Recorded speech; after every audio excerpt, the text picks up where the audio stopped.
जैसे कि अब तक हम क्या कर चुके हैं, हमने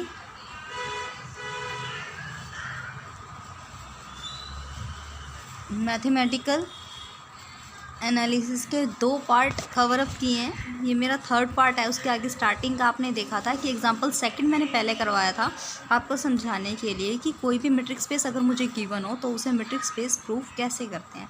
अब मुझे एक नया मैट्रिक्स स्पेस दिया हुआ है, डिस्क्रीट मैट्रिक्स स्पेस। ठीक है, तो ये डिस्क्रीट मैट्रिक्स स्पेस होता क्या, सबसे पहले आपको ये पता होना चाहिए। वही जो हमारे मैट्रिक्स स्पेस की डेफिनेशन थी वहाँ से क्या उठाया जाता है, let X be any non empty set. जो एक्स है मेरे पास वो क्या दे रखा है, कोई नॉन एम्प्टी सेट दे रखा है। Let X be any non empty set and इस यहाँ पे क्या है, डी अब जो फंक्शन डिफाइन कर रखा है ना वो एक्स क्रॉस एक्स है, मतलब एक्स के एक्स के साथ कार्टेशियन प्रोडक्ट से आर पे जा रहा है। बी अ फंक्शन इस टाइप का फंक्शन है। किस टाइप का फंक्शन है भाई, ऐसा भी आ सकता है पेपर में, show discrete matrix space is a matrix space. तो ये डेफिनेशन आपको खुद याद होनी चाहिए और इसका सॉल्यूशन भी आप खुद करिए। और ऐसे भी हो सकता है कि ये पेपर में आपको लिखी आ जाए कि एक्स कोई नॉन एम्प्टी सेट है जिसमें डी एक फंक्शन अप्लाई किया गया एक्स के साथ मैट्रिक्स स्पेस से जो रियल नंबर पे जा रहा है।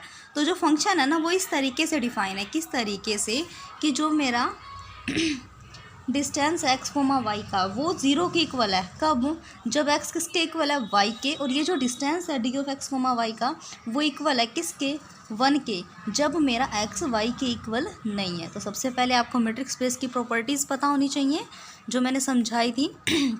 अब मैं चेक करूँगी कि ये मैट्रिक्स स्पेस है या नहीं है। मैं इसको चेक कर रही हूँ मैट्रिक्स स्पेस को।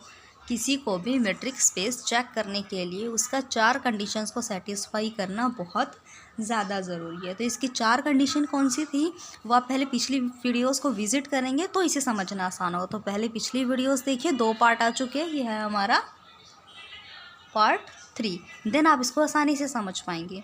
अगर मुझे चेक करना है मैट्रिक्स स्पेस तो मेरी सबसे पहली कंडीशन थी कि जो 2 पॉइंट्स का डिस्टेंस है वो ग्रेटर देन या इक्वल टू होना चाहिए। ठीक है, अगर मैं इस पॉइंट की बात करूं तो आप ज़रा मेरे को एक बात बताओ कि इनमें 2 पॉइंट का डिस्टेंस किसके इक्वल है, या तो 0 है या 1 है। और वो 2 पॉइंट कैसे होंगे, या तो हमारे 2 पॉइंट्स को इक्वल हो सकते हैं या आपस में इक्वल नहीं होंगे। तो ये पहली कंडीशन तो आपको साफ साफ दिखाई दे रही है ना कि सेटिस्फाई है, कि हमारी पहली कंडीशन क्या थी, किन्हीं भी 2 पॉइंट का जो डिस्टेंस है वो या तो 0 होगा या 0 से ज़्यादा होगा। तो 1 0 से ज़्यादा ही होता है। तो मैं कहूँगी यहाँ साफ साफ दिखाई दे रहा है कि मेरी कंडीशन 1 तो सेटिस्फाई हो गई है, क्योंकि ये फंक्शन कह रहे हैं कि इनमें किसी भी पॉइंट का डिस्टेंस निकालो, चाहे वो इक्वल हो या इक्वल ना हो। जैसे मान लो 1 2 3 या 1000 का मैं निकालने लूँ, किसी भी नंबर का आपस में डिस्टेंस निकाल लूँ, या तो उसका आंसर 0 आएगा या 1। और जो फंक्शन डिफाइन कर दे, मतलब हमारी स्टेटमेंट कह दी, उसके बाहर तो हम लोग जा ही नहीं सकते। मतलब यहाँ किन्हीं भी 2 पॉइंट का डिस्टेंस या तो 0 होगा या 1 होगा। क्लियर, पहली कंडीशन मेरी सेटिस्फाई होगी। अब मैं किस पे जा रही हूँ, मेरी सेकंड कंडीशन पे। मेरी सेकंड कंडीशन क्या है कि अगर मैं इक्वल ले लूँ, क्योंकि यहाँ पे 2 चीज़ें देखिए ना, देखो या तो एक्स इक्वल होगा वाई के या एक्स इक्वल नहीं होगा वाई के। और जब भी हम किसी चीज़ को कुछ प्रूव करते हैं तो हमारे पास जितने केसेस होते हैं वो सारे के सारे लेके चलते हैं।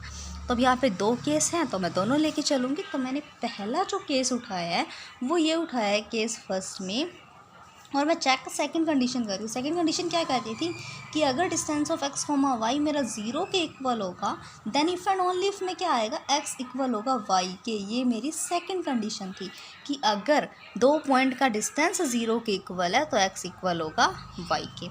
उसमें मैंने पहला केस उठाया कि if x not equal to Y. मैं एक ऐसा केस उठा रही हूँ जिसमें एक्स वाई के इक्वल नहीं है। तो इसमें जब एक्स वाई के इक्वल ना हो तब मेरा डिस्टेंस फंक्शन का आंसर क्या आएगा, 1। इसका मतलब distance of x comma Y किसके इक्वल है, 1 के। 1 के इक्वल है, इसका मतलब ये 0 के इक्वल नहीं है, क्योंकि 1 तो 0 से बड़ा होता है ना। ऐसा तो नहीं है मैं 5 को कह सकती हूँ कि वो 0 के इक्वल है, ऐसा नहीं लिख सकता ना हम लोग। तो यहाँ क्या हुआ है कि वो 1 है, मतलब 0 के इक्वल नहीं है।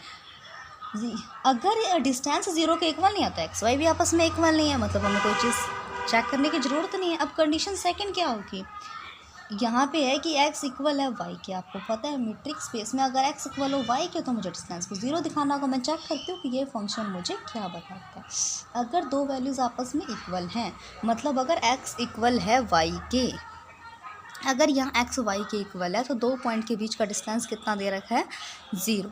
तो यहाँ लिख दूँगी मैं कि distance of x comma Y किसके इक्वल होगा, 0 के। दो केस थे, दोनों का दोनों सेटिस्फाई कर लिए इसको, मतलब हमने इसका जो सेकंड पार्ट था वो प्रूव कर दिया, मतलब सेकंड प्रॉपर्टी है सेटिस्फाई करता है, फर्स्ट पहले करके दिखाई थी। अब हम चले थर्ड प्रॉपर्टी पे।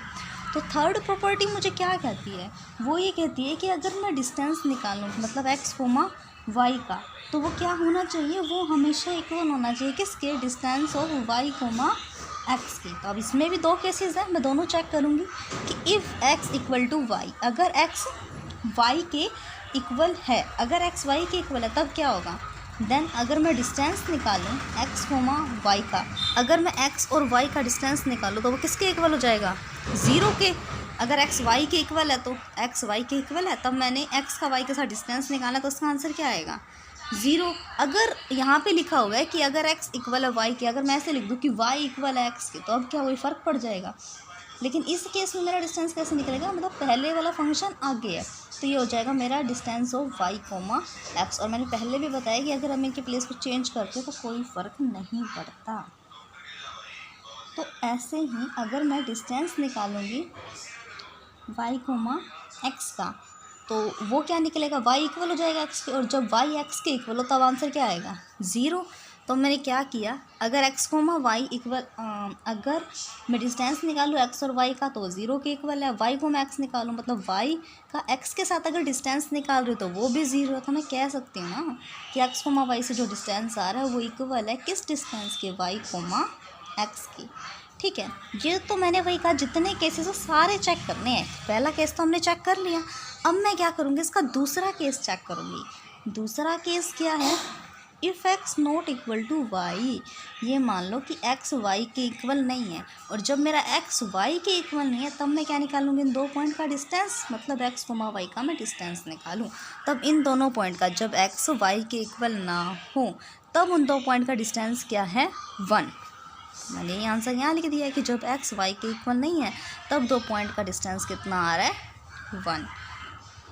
फिर मैंने क्या किया, y का x के साथ डिस्टेंस निकालो, इसका मतलब y x के इक्वल नहीं है। अगर मैं इसको ऐसे लिख दूँ कि y x के इक्वल नहीं है तो इसका मतलब डिस्टेंस निकालो किसका, y का x के साथ, आगे y होगा, उसका आंसर भी क्या होगा, जब दो पॉइंट इक्वल नहीं है। तो मेरा फंक्शन क्या कह रहा है, अगर कोई भी दो पॉइंट इक्वल नहीं है ना तो उसका आंसर आ रहा है 1। इस डिस्टेंस, जब मैं इसका डिस्टेंस निकालूंगी तो क्या आंसर आएगा, 1। तो इसका मतलब distance of x comma Y किसके इक्वल है, distance of y comma x की। यहाँ हमारी तीसरी कंडीशन भी सेटिस्फाई हो गई कि अगर मैं किन्हीं दो पॉइंट का डिस्टेंस निकाल लूँ और उनके ऑर्डर को इंटरचेंज करूँ तब उनके जो आंसर्स आएंगे वो भी सेम आएंगे। ठीक है, फिर हम क्या करेंगे, हम केस फोर्थ की बात करेंगे। फोर्थ केस में हम क्या करते थे, आपको याद हो तो हम ऐसे निकालते थे, distance of x comma y less than equal to distance of x comma z plus distance of z comma x। तब इसमें क्या हो सकते हैं, इसमें ना हमारे 5 केस हो सकते हैं। पहला केस क्या, पहले केस में मैं सोच रही हूँ कि x इक्वल होगा y के और y इक्वल होगा z के, 3 चीज़ें हैं तो तीनों पे आपको सोच के चलना होगा। दूसरे केस में मैं सोच रही हूँ कि x y के तो इक्वल है, लेकिन ऐसा भी तो हो सकता है कि वो z के इक्वल ना हो। और तीसरे केस में ऐसा भी हो सकता है कि x y के इक्वल ना हो लेकिन z के इक्वल हो, ये पॉसिबिलिटी है ना। और चौथे में यहाँ पे सारी जगह आपने देखा होगा कि x y के इक्वल है, तो मैं ये मान लूँ कि x को ना z के इक्वल है लो और वो y के इक्वल नहीं होगा, क्योंकि ये केस तो मैंने नहीं उठाया। इसमें y z के इक्वल है, x z के इक्वल नहीं है। नेक्स्ट में मैंने उठाया कि x z के इक्वल है लेकिन वो y के इक्वल नहीं है। और फिफ्थ वाले में मैं लेके चल रही हूँ कि x ना तो y के इक्वल है और ना ही z के इक्वल है। तो इन सारे केसेस को हम लोग उठाएंगे और इस पर सोल्व आउट करेंगे। तो यहाँ तक कोई प्रॉब्लम है या कुछ समझ नहीं आ रहा तो प्लीज़ कमेंट करें। तो यहाँ जो मैंने नेक्स्ट केस उठाया है वो मैंने उठाया कि एक ऐसा केस मैं उठा रही हूँ जब x इक्वल होगा y के और y इक्वल होगा z के। जब x y के इक्वल होगा तो मैं इसका डिस्टेंस निकालूँ, x कोमा y, x का y के साथ डिस्टेंस, जब भी दो पॉइंट इक्वल है तो डिस्टेंस क्या है, 0। Distance of y comma z, y z के इक्वल है, अगर मैं y का z के साथ डिस्टेंस निकालूंगी तो क्या आएगा, 0। और अगर मैं x का z के साथ डिस्टेंस निकालूँ तो वो भी क्या आएगा, 0। तो यहाँ इनइक्वालिटी को मैं चेक कर रही हूँ कि x कोमा y किस तरीके से हम लगाते थे कि वो लेस देन होनी चाहिए। X comma z plus distance of z comma y. अगर इन पॉइंट्स को हम इंटरचेंज करके भी निकालते हैं तो कोई फ़र्क नहीं पड़ता। मतलब अगर मैं जेड का वाई के साथ डिस्टेंस निकालूं तो वापस में इक्वल है ना, तो भी क्या होगा, अगर कोई चीज़ मान लो y इक्वल है जेड के, इसको मैं लिख दूँ z इक्वल है y के, तो इससे कोई फ़र्क पड़ता है नहीं ना। तो अगर मैं z का y के साथ डिस्टेंस निकालूंगी तो वो भी 0 आएगा। और मैंने इसको z कोमा y इस पॉइंट के थ्रू लिखा कि मुझे z कोमा y का डिस्टेंस चाहिए। लेकिन आप खुद ही जानते हो जो डिस्टेंस निकालने का हमारा फॉर्मूला है, अगर पॉइंट आगे पीछे हो जाए तो कोई फ़र्क नहीं है। ठीक है, तो अब यहाँ x कोमा z का डिस्टेंस क्या था 0 और z कोमा y का 0, 0 और 0 0 0, या तो लेस देन होगी या इक्वल होगी। हाँ जी भाई 0 0 के इक्वल होती है। तो हमारा पहला केस तो सोल्व है, मतलब ये हो गया। अब सेकंड केस अगर मैं उठाऊं तो हमने माना था कि x y के तो इक्वल है, z के इक्वल नहीं है। मतलब यहाँ मैं डिस्टेंस निकालूंगी किसका, x कोमा y का। x का y के साथ distance less than equal to distance of x comma z plus distance of z comma y। इस कंडीशन को सेटिस्फाई करवाना तो मेरे पास ये सारे डिस्टेंसेस होने चाहिए। मैं लेके चल रही हूँ कि x का y के साथ, यहाँ तो x इक्वल है y के और हमारा फंक्शन है कि जहाँ अगर x इक्वल हो y के तो आंसर आएगा 0। तो इसका डिस्टेंस क्या आएगा 0 कोमा, मेरे को क्या चाहिए z कोमा y। अगर मैं z का y के साथ डिस्टेंस निकालूं, देखो z y के इक्वल नहीं है और दो पॉइंट इक्वल ना हो तो डिस्क्रीट मीट्रिक स्पेस कहता है कि अगर कोई भी दो पॉइंट आपस में इक्वल नहीं है तो उनका डिस्टेंस 1 लेके चलना है। तो इसका आंसर क्या आया 1। मुझे और क्या चाहिए x कोमा z। तो मैंने डिस्टेंस निकाला किसका x कोमा z का। जब मैं x का z के साथ निकालूं मतलब x y के इक्वल तो है लेकिन x z के इक्वल नहीं है। अगर x z के इक्वल नहीं है तो इसका डिस्टेंस आएगा 1। अब मैं पुट कर रही हूँ कंडीशन में, तो यहाँ क्या आएगा distance of x comma y less than equal to distance of x comma z plus distance of z comma y. x comma z का डिस्टेंस क्या आ रहा था हमारा 1, तो यहाँ 1 plus distance of z comma Y का डिस्टेंस क्या है 1, तो 0 लेस देन इक्वल टू 2। क्या 0 2 से लेस होती है, यस। तो ये हमारी दूसरी कंडीशन भी सेटिस्फाई होगी। तो एक बार आपको बुक में भी दिखा दें, ये हमारा पहला केस है जहाँ x इक्वल है y के, y इक्वल है z के। ठीक है, तो हमने ये पॉइंट्स कर लिए। उसके बाद नेक्स्ट में जो हमारा सेकंड केस है उसमें x इक्वल है y के लेकिन वो इक्वल नहीं है z के। तो ये किस तरीके से कंडीशंस लिखी हुई हमने पूरी सॉल्व करके करी है। ऐसे ही थर्ड पार्ट में अगर मैं अब थर्ड केस की बात करूँ तो हमारा केस थर्ड क्या कहता है, केस थर्ड हम ये लेके चल रहे थे कि x इक्वल नहीं होगा y के लेकिन वो इक्वल होगा z की। ठीक है, हम इस केस की बात कर रहे हैं अब कि x y के इक्वल तो नहीं है लेकिन वो z के इक्वल है। तो मैं डिस्टेंस निकाल लूँगी किसका x कोमा y का, वो लेस देन इक्वल होना चाहिए किससे, distance of x comma z plus distance of z comma y से। अगर मैं x और y के बीच का डिस्टेंस निकालूं, आपको यह पता चल रहा है कि x y के इक्वल नहीं है और जब भी कोई दो पॉइंट इक्वल नहीं होंगे तो उनका डिस्टेंस क्या आएगा 1। अगर मैं अब डिस्टेंस निकालूं किसका z का y के साथ, क्योंकि यहाँ z तो y के इक्वल है तो इन दोनों का डिस्टेंस क्या हो जाएगा 0 कोमा। अगर मैं डिस्टेंस निकालूं x का z के साथ तो मतलब x z के इक्वल है लेकिन y के इक्वल नहीं है। तो देखो ये x ये इक्वल z, मतलब x z के तो इक्वल है लेकिन y के इक्वल नहीं है। तो जब x का z के साथ डिस्टेंस निकाला जाएगा तो वो हो जाएगा 0। एक सेकेंड z y के इक्वल तो यहाँ 0, x का z के साथ डिस्टेंस x y के इक्वल नहीं है लेकिन x z के तो इक्वल है, तो यहाँ 0 हुआ।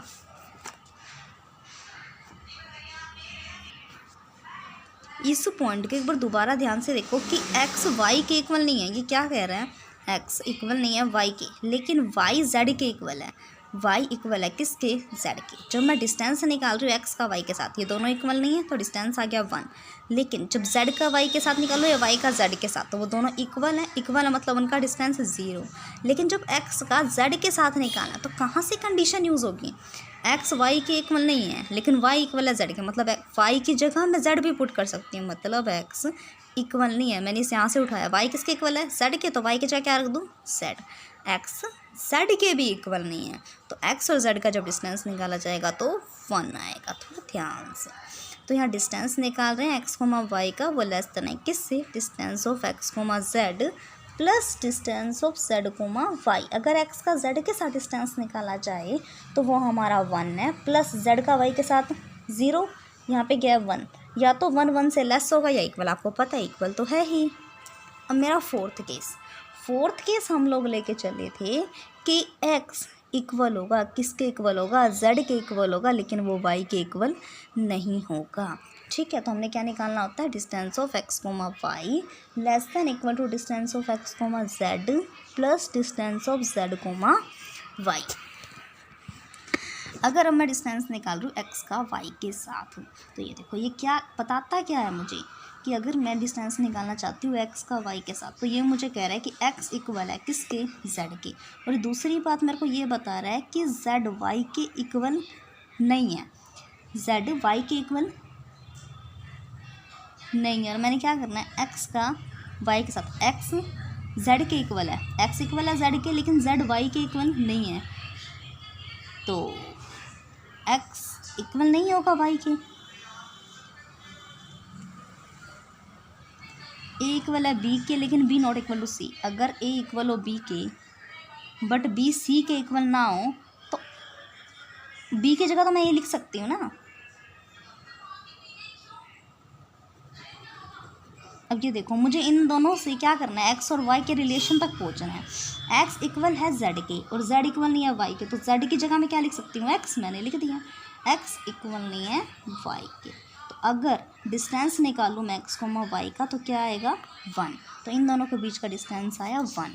अगर मैं डिस्टेंस निकालूँ एक्स कोमा जेड का, तो ये क्या कर रहा है, एक्स और जेड ये दोनों तो इक्वल है, मतलब सीधा सीधा डिस्टेंस मेरा हो गया एक्स कोमा जेड का 0, और जेड और वाई का, जेड और वाई आपस में इक्वल नहीं है, मतलब इनका डिस्टेंस है 1। तो इन सब डिस्टेंस को वापस इनइक्वालिटी में पुट करेंगे, तो जब मैं डिस्टेंस निकालूंगी एक्स कोमा वाई का, वो लेस देन इक्वल टू होना चाहिए distance of x comma z plus distance of z comma Y.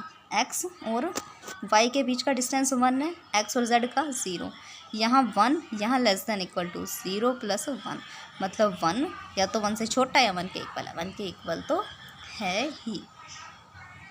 अब मैंने क्या करना है, कंडीशन केस 5 उठा लिया। 5 में क्या था, एक्स ना तो वाई के इक्वल और ना ही जेड के इक्वल है। अब डिस्टेंस निकाल रहे हैं एक्स का वाई के साथ, वो इक्वल है distance x comma z plus distance of z comma Y.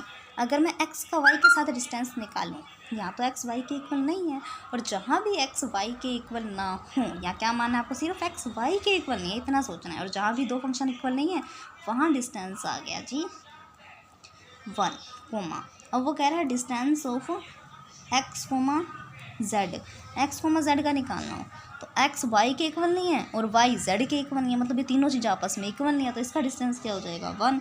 फिर distance of z comma y, जब तीनों इक्वल ही नहीं है तो ये भी आपस में इक्वल है, इनका डिस्टेंस 1। तो अगर मैं पुट करूँगी तो यहाँ 1 less than equal to 1 plus 1, तो 1 हमेशा लेस देन होगा 2 से, तो ये कंडीशन सॉल्व हुई। तो distance of x comma y less than equal to distance of x comma z plus distance of z comma y. तो ये कंडीशन सिर्फ इसके 5 ही केस बन सकते थे, यहाँ भी सेटिस्फाई थी। तो ये हमारा पहला केस कि एक्स इक्वल है वाई के लेकिन वाई इक्वल है जेड के। दूसरा केस एक्स वाई के इक्वल है लेकिन जेड के इक्वल नहीं है। तीसरे केस में हमने बात की कि एक्स वाई के इक्वल नहीं है लेकिन जेड के इक्वल है।